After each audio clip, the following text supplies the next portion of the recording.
రాష్ట్రాన్ని కూటమి ప్రభుత్వం అమ్మకానికి పెట్టిందని మండిపడ్డారు వైఎస్ఆర్సీపీ కడప జిల్లా అధ్యక్షుడు రవీంద్రనాథ్ రెడ్డి.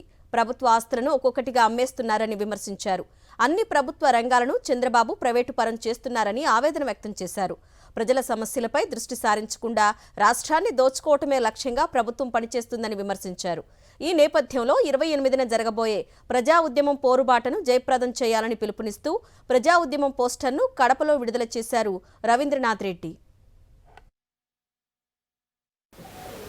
ఈ రాష్ట్రంలో ఈ 17 నెలల కాలం చూస్తే ఏదైనా ఈ రాష్ట్రంలో అమ్మేసే కార్యక్రమమే జరుగుతుంది.